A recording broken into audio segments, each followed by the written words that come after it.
It's time for everyone to enjoy our second bonus episode of 2026. We picked another film inspired by Greek mythology to help tide us over until Christopher Nolan's The Odyssey hits cinemas next month, and that film is Jason and the Argonauts, the 1963 epic featuring stop-motion animation visual effects from the legendary Ray Harryhausen. It's time to set sail on a quest to retrieve the Golden Fleece in a new bonus episode of Watch, Review, Repeat, which begins now.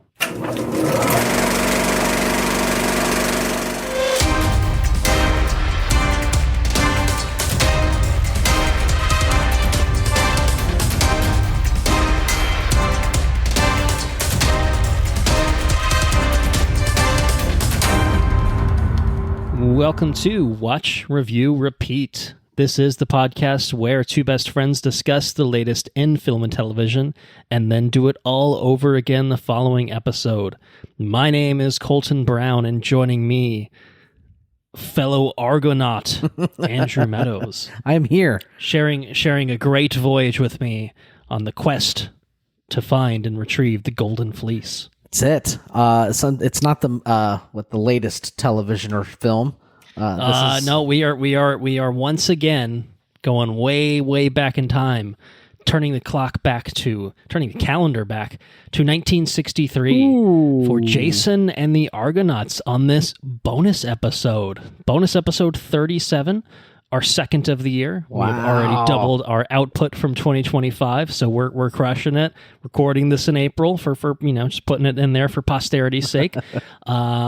Really exciting. It's the second in our, specifically, Greek mythology-inspired bonus episodes that we're working on in the lead-up to Christopher Nolan's The Odyssey, coming out in movie theaters in July, later this year. Yeah. We've still got a couple months to wait, and so it seems appropriate to, little prep work. do a little prep work, explore, other attempts at adapting Greek mythology and epic poems and things like that into film, into cinema. And Jason and the Argonauts is what we landed on. We, of course, did the Disney 1997 Hercules for our first one, and prior to that, we had done Troy, when we did some epics a few years back. Yeah. We did Troy.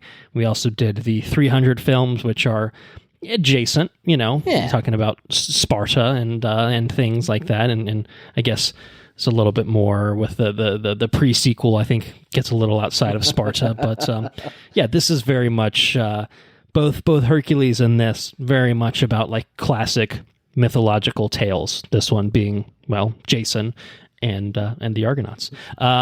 Which we will talk about. I think we got into some of the actual Greek mythology stuff when we talked about Hercules. I imagine we'll do something similar here when we start talking about this movie. But before we get into Jason and the Argonauts, I do want to just say a few things about the bonus episode deal, since we don't do these fairly often. And so maybe it's a good reminder for everyone, what the deal is with these episodes. So, bonus episodes are briefly timed exclusive episodes for our Patreon supporters.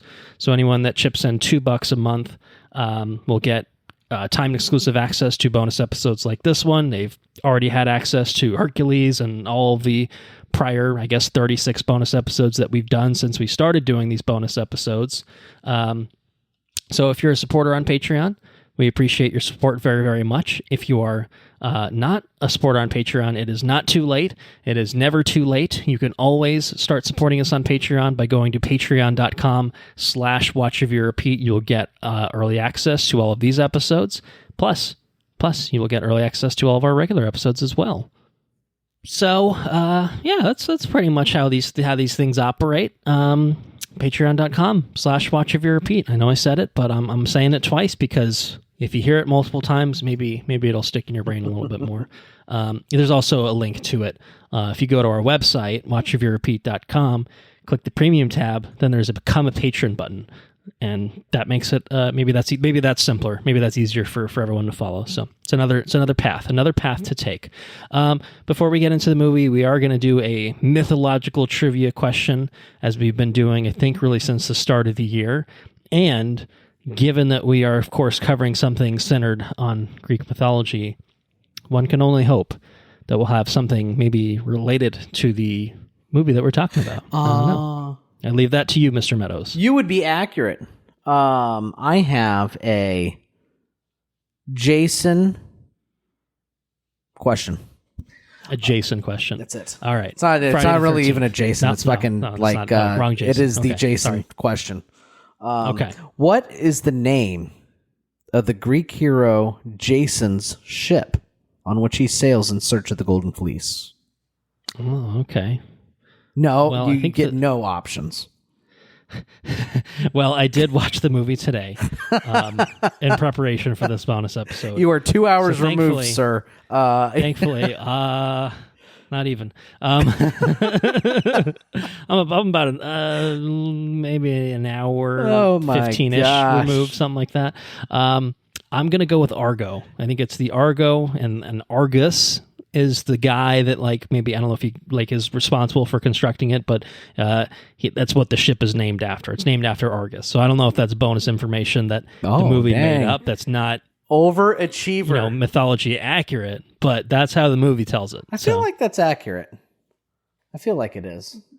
But all right, so you definitely got the question right. That it is the Argo. All right, very good.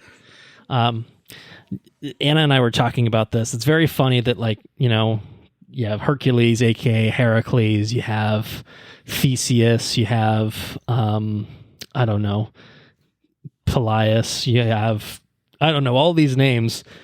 Argus, and then you have Jason. Yeah, right. It's just so funny that, like, Jason is like a it just doesn't feel like it should be. It's way like out of an place, ancient, right? The hero's name, but yet it is. I guess it's just something that just sounds weird to us because it's kind of survived to modern times and has modern usage. So I don't know. It's bizarre. Not my fun fact or anything like that, but I will have a fun fact because it's time to talk about Jason and the Argonauts, the 1963 epic fantasy adventure film, which was released, to be specific, on June 13th of 1963. It predates us by 30-ish years. Not quite, I guess, not quite literally, but came out well before we were born.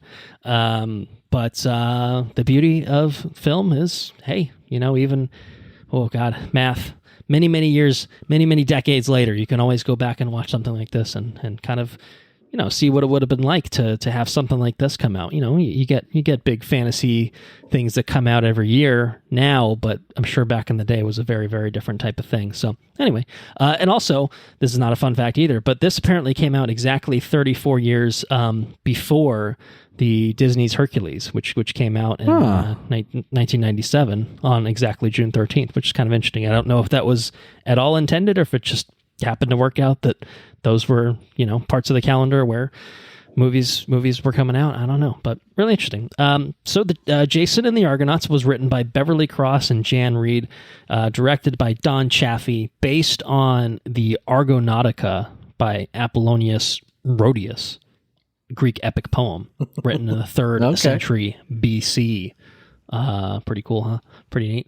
The film stars Todd Armstrong, Nancy Kovac, Gary Raymond, and Lawrence Naismith, all names I'm sure you're intimately familiar with. And it is about the legendary Greek hero, Jason, who leads a team of intrepid adventurers on a perilous quest for the legendary Golden Fleece. Yes, that's why I was saying that Andrew and I were seeking the Golden Fleece, is because that's what the movie's about. All right. So I will say, full spoilers for this because, it's an old movie. You've had a few years to watch it. Yeah. This is, I think, maybe the first time it's definitely the first time I've watched it. Maybe the first time for you. I'm not sure we can get into that. I don't know. But I do have a fun fact that I want to share, which is kind of, I think, the reason why I proposed this as a bonus episode to you, and obviously you said, okay, let's do it. You ended up watching it a lot faster than I did, but it's because this movie is very famous for having special effects done by VFX artist Ray Harryhausen, who worked a long time in film. Let's put it that way. I was going to say the credits in the beginning of the movie say the founder of special effects or something like that. Is that what it says? Yeah, I don't even think I noticed that. I sent a picture of it to our group chat. I said I'm going to have to fact check it.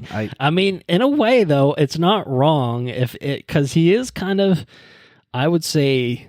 It says associate producer Ray Harryhausen, creator of special effects. Yes, well, I mean, presumably they meant creator of the special visual effects for this particular film. But again, I think you could probably extrapolate and make an argument like this guy pioneered some pretty incredible stuff that paved the way for modern visual effects to obviously be as advanced and so seamlessly integrated, I think, in the way that it is today. But my fun fact particularly is that Ray Harryhausen, who is the creator of special visual effects, certainly for this movie, considered this his best film that he worked on. He worked on a bunch of things. He worked on The Beast from 20,000 Fathoms in 1953. He worked on Clash of the Titans, I think was his last one. And he worked on the original 1981 film Sinbad and the Eye of the Tiger, The Golden Voyage of Sinbad, The Seventh Voyage of Sinbad. A lot of Sinbad movies, I would say. All right. He did a lot of visual effects for a lot of these movies, but he considered this his best, and it's particularly notable for a sequence that happens towards the end of the film where there's these 7 skeletons which are animated through stop motion, and there's a whole combat sequence with Jason and his Argonauts fighting these skeletons, and that particular sequence took about 4.5 months to be created, just to be filmed. And this sort of feeds into, I guess, probably one of the biggest things to talk about for this movie. I'll leave that as my official fun fact. We can call this moving into the official discussion of this movie. The visual effects for what I think this movie is really notable for. Why I wanted to look at it, because I'd never really seen it proper. I've seen clips from Harryhausen stuff. I'd never really watched, I don't think, any full movie where he had done effects work. And so I kind of wanted to just kind of see it, and obviously I do think that's a standout portion of this film, that skeleton sequence. There's a few others that we'll talk about, I'm sure, too, but particularly just how it was one of those things, you watch it, and yes, it looks like it was done in the 1960s, and yes, it doesn't look obviously nearly advanced as something that we would see today. But I still found myself really impressed. Yeah, you're drawn to it. I found myself really, really impressed. And I will say, particularly that sequence with the skeletons, I think was probably the best sequence of any of the stop motion sequences for me. I was super actually, into I don't know, the Talos stuff. Yeah, that was actually pretty cool. I would say okay, you know what? That's the first real effect you get too. So it's kind of just oh shit. Yeah, and it's really because as somebody watching the movie, 80? No, not quite 80. Almost 67 years. I thought about doing the math on. I always fuck this up, and I always think I'm younger than I actually am, and then I get sad, and we don't need to get into that sort of business. No, but we're so what we're watching now is so different, But the act, just everything about this movie is definitely dated in a particular way. But whenever that giant Colossus started moving and whatnot, I was locked in. I thought that was really, really well done. It's really cool. It's really cool to watch. Yeah, no, I agree. I think, I don't know, they're almost equally impressive. I almost think for different reasons. It's clear that it's the same technology that it's employed, but I think it's the integration into the scene and how it looks visually. Like, I think they're actually really well accomplished in different sorts of ways. Sure. In the sense that Talos, however you say it, is this, hulking bronze statue that has come to life, and it just looks immense. And I think they did such a good job of capturing the scale, where like you can see like, Hercules and this other guy, and they look like insects, when you can actually see it. And like when they're going up to the thing where it's resting on initially, I think what was impressive to me about the skeleton stuff is they're the same scale. Yeah, that's and there's true. there's this interaction, where it's like a sword fight between a stop motion creature and a live action person. And like, there's various things happening where there's interplay between those things, and it's just like, how the hell do you do that? Like how do you do that? Like I almost kind of, the Talos stuff is kind of just like, okay, well, you can just lay it on top of there, and and makes a little bit more sense. But to see the actual interactions, I thought, between the skeletons and people fighting, I thought really stood out to me. And it stood out to me in a way that's kind of funny, because there's this Hydra sequence where it basically just looks like this guy flailing a sword around wildly against nothing, and I'm sure it was. I'm sure it was literally filmed that way, but it looked that way. Like, it's missing sound effects. There's not a lot going on. It's just kind of the score driving it, and it kind of it was a little silly at a certain point where it was just like, okay, he's just swinging at nothing, and it's really obvious. Whereas I felt like the skeleton stuff, 20 minutes later in the movie was like, oh, this is incredible. This is groundbreaking. This is awesome. So I definitely appreciated the visual effects of it. I want to come back to it, but harping on it. Oh, I want to talk to you about this movie itself. Is this the first time that you had watched it, do you think? The skeletons, I have a memory of of skeletons that look like this. I can't be sure if it's the same movie because it's an early memory. Okay. Yeah. I think I may have seen it, but I can't be sure. Too young to fully remember, I guess. The certain sequences maybe left an impression, and everything else kind of faded with time. That's right. Yeah, exactly. Yeah. I just remember the skeletons. Okay, interesting. Well, how did you feel coming either back to this or effectively to this for the first time? I thought, I think it seemed to me, the movie kind of played like I don't know, it's almost just like big events in these different set pieces. You know what I mean? Sure. Yeah. And it was pretty entertaining. I could imagine it was mind blowing when it came out. But as like to draw appreciation for the special effects, I think that's probably where the movie kind of just like, that's where the movie ended for me personally. It wasn't like like when we covered Lawrence of Arabia. Yeah. Yes. This is not quite to that. Yeah, no, it's not. No, this is Lawrence of Arabia. This is not, but this is a special effects movie for me. That's about where it ended. You know what I mean? I would agree with that. And I think it's fun for the mythology side of it, and that. But yes, it really it's coming up in this conversation because of the special effects and because of the Greek mythology tie-ins. I think that the other aspects of this are not exceptional, in the way that certainly they are in a Lawrence of Arabia.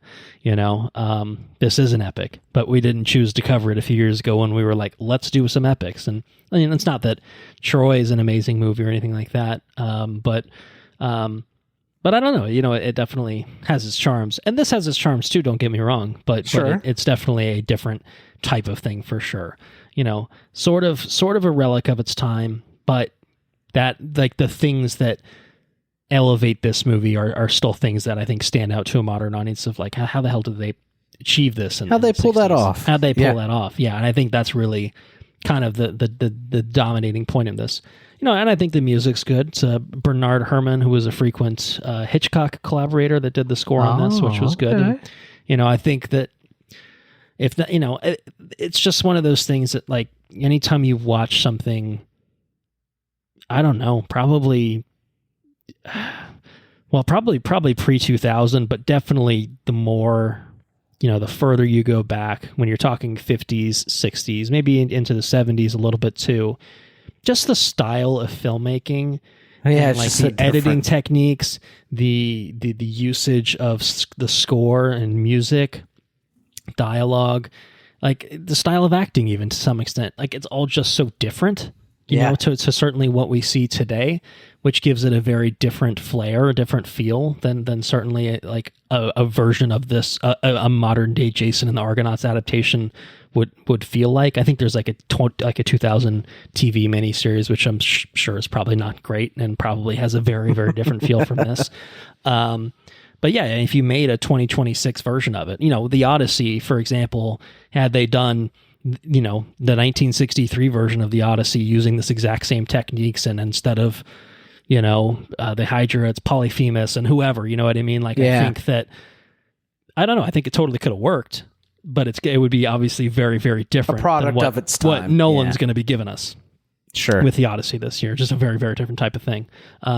So I appreciate it for those things, but I do think it's also like, like I think that's okay. You can appreciate it for what it is and what it's trying to do. And I think it's an interesting time capsule. You know what I mean? It is. Yeah, it's really fascinating. It is really fascinating to watch. Like, I had fun with this. I ended up buying it on Prime because it was a couple bucks more than I bought it renting too. would have been.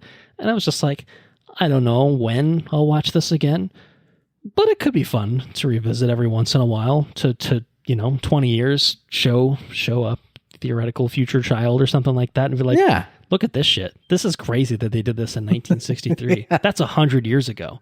Like I said, I have to wait 40 years for that. Hopefully I'm still around. Hopefully the Earth still exists. And hopefully, right. many depressing events haven't come to pass. But, in that theoretical future, like this, like you said, it's a very fun time capsule to look at. And I will say the Jason story is not one that I'm super duper familiar with. I don't know if this is something that was covered in one of your Stephen Fry books. It was. This whole kind of story, the Argonautica and such. So you might have some more familiarity with the mythology side of this. But let me pull up some quick notes. The Golden Fleece. I do know, just from quick research that this is not a obviously 1-to-1 perfect adaptation. I think it ends in a way, or it ends in a place that, there's a lot more story. I think it literally ends in a way with Zeus being like, yes, there's more story to Jason. And from what I looked at on Wikipedia, bad things mostly. Yeah. as tends to happen with all these things. Very bad things. That Medea woman might be causing some trouble for Jason at some point later in his life. You have anything you're seeing on the mythology side? I just worth talking about. It's just it's really cool because he assembles these in the way Stephen Fry tells it, and I'm going purely off memory, and I think I'm like just a year off of that book. We're just going off vibes right now. Yeah. That's okay. There's all these people that like you recognize names of, and I think the big one in this one is Hercules. Hercules is on the boat. Hercules is on the boat, which is cool, and that's in the movie too. And I wasn't sure if they were going to do that because I think from what I understand, there's quite a few like Greek figures. Yes, that's what I'm saying. Yeah, like I think Orpheus is supposed to be on there, and like I don't think he's in the movie. Yeah, at least not specifically depicted, but recognizable figures in Greek mythology that are recognizable it's like for the other Avengers. things. Yeah, it's like the Avengers of Greek mythology. You get all these people, and he puts them all in this boat, and they go and do these crazy adventures and stuff. It's cool. And it's pretty. I mean, it was entertaining part of the book, if I remember right. And like you say, you got a 7-head. You got a Hydra in there. And the I think if I'm not mistaken, well, we watched a video before and it confirmed it. Talos is not an enormous thing like it is in this in the movie. But he's an 8 foot tall. He's an 8 foot tall, metal creature, And that's pretty cool. And that all that sort of stuff in the story is awesome. If you can, and I know I say it just about every time we talk about anything Greek related. Those Stephen Fry books are really entertaining to listen to. They're very good, short, bite-sized stories and stuff, and I highly recommend them. But yes, Jason, as far as like getting an ensemble cast and going to do crazy things, it's pretty cool story. It is pretty cool, and I don't know. I wish I had more to say about it specifically in terms of this. This is a bit of a blind spot for me, so I don't have a ton to add in terms of the real life. Well, I say real life, but the Greek source content. the source material side of things. Yeah, for sure. It is one of those things. It's kind of funny, and this has happened a few times where. Like I see this movie and then I'm like, oh, that's what they were doing in Percy Jackson. Oh, they were just doing the because there's a whole Golden Fleece thing in there. And so there's a bit of that where it's clearly just kind of cribbing from aspects of mythology and repurposing it for the Percy Jackson stuff, which is fun. I know there's a whole tragedy, a Greek tragedy about Medea, which again, about the events that transpire after this film, where Medea accompanies Jason, I guess back to Thessaly. Is that right? Yeah, I think it's like he's king of that place, right? Right, because that's the whole point of his quest in this is he is the rightful king of Thessaly, and he's fated to go back and become king, but he has to go get the Golden Fleece to I don't know if it's exactly to prove his worth or whatever it is, but he eventually does, I think, do that and go back and retake the throne, and then, like I said, bad things happen as things tend to work out in Greek mythology. No one ever gets to stay happy forever. If you're Orpheus, you look back, you dumb son of a bitch, you shouldn't have done that. He says you have one job. You have one job. What are you look doing? Back. What are you doing? He looked back, that son of a bitch. I tell you, nobody's worse than Hercules. I think Hercules has it fucking terrible. Yeah, Hercules. Yeah, we definitely talked about that. Well, I think that they did portray Hercules in this movie as kind of a dumbass. He's just like, oh, just take it. I'll just take this thing. What's the worst that could happen? Man, they're not going to miss it. It's just like, yeah, this is going to work out really well for you guys, you dumbass. You got that one guy smooshed. He got smooshed big time. Yeah, he did. Talos was leaking oil for whatever the hell was going out of his foot for a while there. And then he just fell over and spooshed the guy. That was rough. I mean, I kind of was just like, I don't know what this dude was doing. He definitely ran. It was a real Prometheus, also Greek mythology shit, but Prometheus, the Alien prequel movie, of just being like, you didn't have to run that way. There's a very specific route you could have taken that would not have put you right in the path of getting this thing, getting smooshed by this thing. But it's neither here nor there. It's Greek, has to be tragic. There has to be loss, sacrifice. I did like the. I liked the integration of the gods in this. I thought that was fun, seeing Mount Olympus, seing Zeus and Hera, like kind of just like watching everyone on a TV screen, being like, oh, look at these fucking little insects, Yeah, like playing a literal game. I thought that was quite fun, quite interesting. The scale of things, like Hermes turning large. Then the and the sea, it was a Triton. Triton like kind of helps them pass through the clashing rocks or whatever, and it's just a big fucking guy like holding the rocks, at bay. He did have a big fin. He did have a big tail. He did have a big tail. That's right. I don't know. All that stuff was like, there's some pretty cool stuff in here. Like I don't know if I had a lot of fun with this. It's not highbrow, it's not amazing, it is not Lawrence of Arabia, as you've said. It is not something that is just like, holy shit, this was made back in the day, but like, fuck, massive like this thing is incredible. Right. This is not that, but it is quite entertaining, and it does tell a very fun, interesting story, and it's a fun movie. It's pretty light, I think, in terms of characterization and stuff. It's pretty zippy. The acting is, okay. There's a lot of dubbing going on. I think both Jason and Medea were dubbed by British actors for, I guess, I don't know, maybe consistency of the accents for everyone. I'm not really sure, because we all know that the ancient Greeks just sounded like British people, of course. But I don't know. It was fun. I had a lot of fun with it. It's what I would imagine a popcorn summer blockbuster movie would be in the 60s. Yeah, I have to imagine, going 60s. back. I mean, you're talking about like the history of stop motion cinema and stuff like that. Certainly King Kong, I'm sure in the 30s was probably mind blowing. You know what I mean?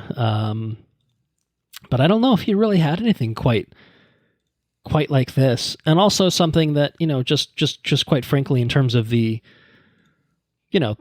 type of story that it was telling, to basically do this full on adaptation of Greek stuff. And, I guess you had Spartacus probably around the same era. I don't know. I think that you probably had these sorts of epics, but never this story particularly, which is probably pretty cool. And with the effects, the effects, with the effects particularly, yeah, just making it kind of feel like, whoa, how'd they do it? Did they find some real harpies? Did they find some? The harpies, I think, were probably my least favorite effect. You could see some strings. I think it definitely. A couple times. They all kind of they did look a little bit like people like dangling, little marionettes and moving them around and stuff. Which I'm sure it was kind of that more or less. They were fucking that poor guy up though. That blind guy. They were fucking him up. Yeah, he was having a rough go of it, but I guess he got the last laugh. So the technology behind it was something I was trying to figure out before we started recording, to be like, how did they do it? So I'm going to try to summarize it best I can from the 5 minutes of research that I did, which is, I'm sure, all the time you need to fully understand the technique. But from what I understand, Harryhausen called it Dynamation. He called his brand of stop motion model animation Dynamation. Okay. And the basic idea was, you, of course, would have gone, the director, would have gone, filmed the sequences, whether it's on this island, with Talos, or Talos, I don't know, I'm going to fuck it up either way, or, the end sequence where it's the fighting, sequences with the skeletons. Like, obviously you're shooting the real life component of that first. That's the easiest thing you can do, is put the guy in the costume, give him a sword, give him a shield, give him some sandals, or one sandal perhaps, and go. Get your footage that way, and then much like it is today, of course, you shoot a bunch of shit. Maybe you have someone with a goofy little mocap suit on, or you have a tennis ball standing in for a character. It's kind of the same idea here, but everything happens after the fact. The magic happens in post production. With something like this, you'd have that, and then in his studio, he would have that footage rear projected onto a screen, and then in front of that screen, he'd have like a little table set up where you could place the actual stop motion figure. So depending on what it is, so maybe it's 7 skeletons, maybe it's a Hydra, however many headed Hydra, or it's Talos, this bronze figure or whatever. Yeah. And that's not all, because there are different elements to the picture, i.e. there's a foreground, there's a background, there's some sort of depth that you need to have, there's layers, maybe characters are in the foreground, but Talos is in the background lurking in the distance. He'd also set up this glass sheet in front of the table, and then that glass sheet would have to be kind of painted to match the frame. Jeez. Based on, the foreground and the background of kind of like where you wanted to actually have the depth effects showing the stop motion figure to be. So if you wanted them in the background, you need to kind of paint it in a way that would do that. And then you would do it stop motion style, frame by frame by frame by frame, doing it that way. And, sometimes multiple takes for one frame, depending on, like you need to have if he wanted part of them blocked with something in the foreground, he'd have to do it painted, the glass painted with the foreground, and then you'd have to do it without that, or the other parts of it, and then later on you'd be able to composite those shots together to put that all together, and then you've got one frame, and then you have to do that a bunch of fucking times, which is insane, which is why that skeleton sequence took 4.5 months to make, because he was animating 7 skeletons, each one had 5 appendages, which is to say 35 different things to move for each frame of the film. They had to fit with the actor's movements that was shot, on location. And he had to do it in a way that kind of matched mostly with the action as it was. So that's how they did it in terms of syncing it, was you literally make the stop motion react to the filmed image. But the amount of work to do that is insane. And it's basically to I guess round out the fun. And you got so many frames per second. There are 24 frames per second, and there were days where sometimes you'd only get about 13 or 14 frames. So even though this took 4.5 months to make a 3-minute sequence, basically, that's an insane amount of work for this obviously quite small part of the film, but a stand-up part. You know what I mean? One where it's just like, talking about I know, I can tell how much or whatever.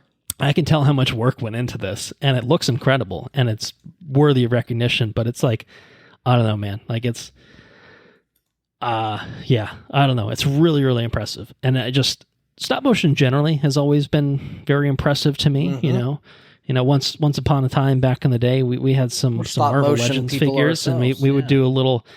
Some of it we'd do in stop motion. Mostly we would just, carry them around in our hand and be like, the hand's just part of it. It's like Super Smash Brothers, where Master Hand's part of the whole, that's okay. The hand's just another character.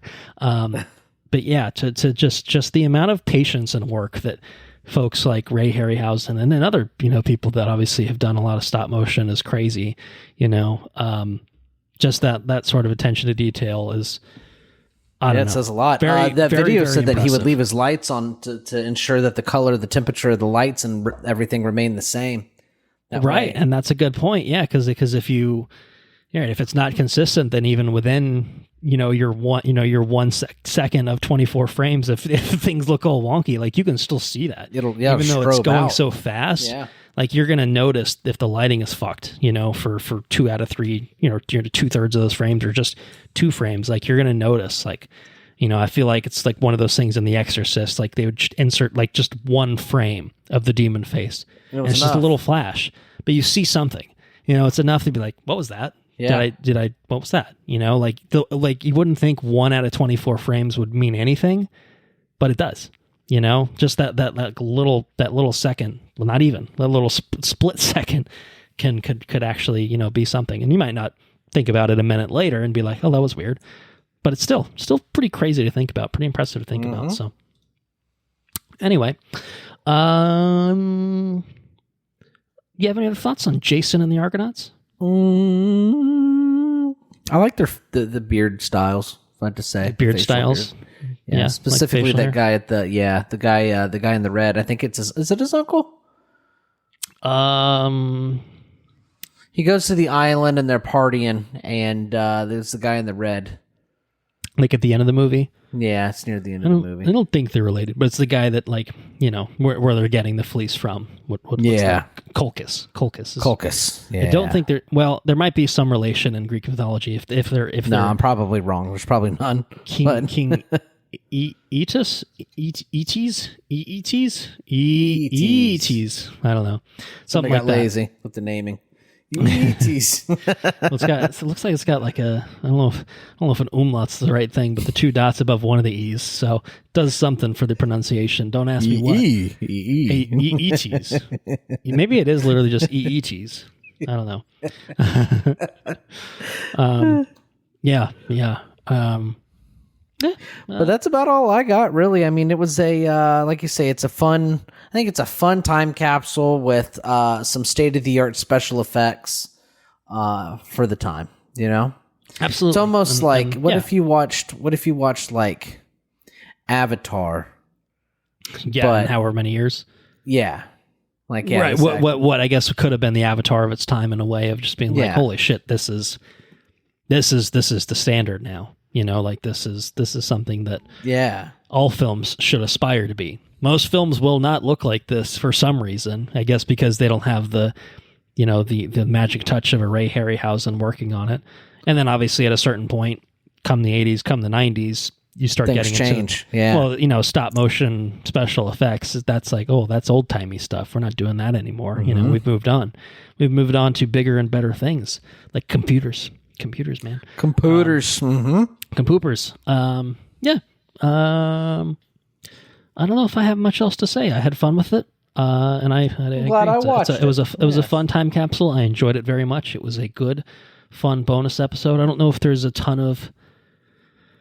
I guess there's probably not a ton of crossover with the Odyssey. I guess, right? I don't know with timeline wise where Jason might stands visit in some relation to Odysseus. Maybe some of the same places. Maybe. Does Odysseus have any interactions with Medea at any point? I don't think. Circe I can't has remember. Lots of interactions with, but can't remember. I don't know. Medea is a character in Hades too that you can get some power ups from. So I do know that she's a witch. Which she is, I think, here, but it's kind of it's a little bit more subtle. Yeah. It's not really. They went easy on her in this for sure, which I guess is fine. For this, they've fallen madly in love for some reason. Yeah, a lot of the details are missed. Yeah, it definitely glosses over things, and I'm not leaving this island without the Hylas. I'm like, okay, well, I think you guys knew each other for about 5 seconds. He threw some discuses together. He skipped his over the rock. You threw yours into the rock. It was cool, man. Fuck that guy. I'm leaving him. Giant fucking metal. Yeah. I think if I'm not mistaken, I think didn't they left Hercules, didn't they? I think that is correct. Yes, and that because and I think it's said in the movie too. Like Hercules got his own shit. He's got his own storyline, and if you want to know more about that, go listen to our bonus episode on the very, very lore accurate Disney adaptation of Hercules. Hercules got a lot going on. He was born to his loving mother and father, Hera and Zeus. Yes, indeed. Yes, indeed. All right. We did a lot of that on the last one. This one's far less musical. It's a little less fun from that standpoint. Disney could have just done a whole. We talked about it. They were going to do an animated Odyssey, an animated Jason movie. They could have done all of those. That would have been pretty cool, But I would bet that they probably steered into some of that in the Hercules animated series that I will definitely not watch. So yeah. Anyway, all right. Well, I suppose we don't need to belabor things. This is a bonus episode, and I think we've said what there is to be said. I don't think this movie is streaming. At least I think we both had to watch it digitally. I know there's Blu-rays, but they're I think it's maybe out of print, a little bit more expensive. And I think I spent $5-6 on it. I think I spent $5 or $6 to buy. I think you can also watch it on like Daily Motion and like kind of shit quality. Tubi? I think Tubi. Tubi, that's what it is. I think it's on Tubi with ads. I didn't watch it that way. I didn't want to do it that way. I think that would have been frustrating to me. But obviously there are ways to watch older movies like this where, it's I don't even know who made this.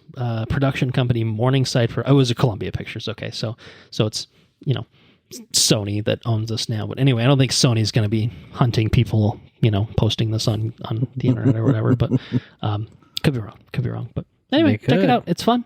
If you don't have the patience for a whole hour and 43 minutes of this, definitely check out the little clips of the skeleton fight, like all the special effects, like that is kind of the spectacle of the movie. And I think you're probably doing yourself a little bit of a disservice to just watch the 5-6 minute compilation that way.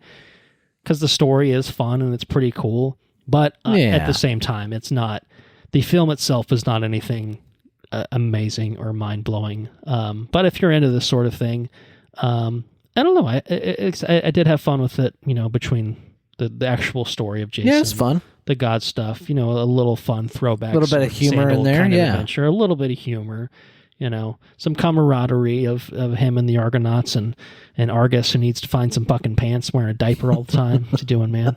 I guess just tight. He was, yeah. Guy, what are you wasn't doing? a diaper. Although he's I don't know. Well, I don't know what he's doing in those and I tell you what, the funniest thing, I think the most, it's probably because it was dated. Every time he'd go back and talk to that the like the head of the ship, Oh yeah, the eyes would open. Yeah, that was a creepy looking little thing. Look at this! Look at this head of Hera on the back of the ship. I'm like, oh, what's going on back there? I don't want to look at that. That thing's alive. It's fucking scary. Nobody says anything about that.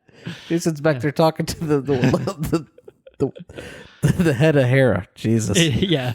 Everyone's like, oh shit, I'm so hungry. We're out of water. Oh God, I'm going to die. This guy's this guy's going to the back and then talking to the fucking head. And then 5 seconds later, sail. We're like, okay. Jason's lost his fucking mind. Well, I guess we're either going to die doing nothing or we're going to die sailing. So that was funny. That was funny. Yeah, the fucking slow eyelids opening and closing. Opening and closing. It's very, very, no, it didn't feel right watching that. It felt weird. No, it was like a bad animatronic for it came out of nowhere too, the first time it happened. Yeah.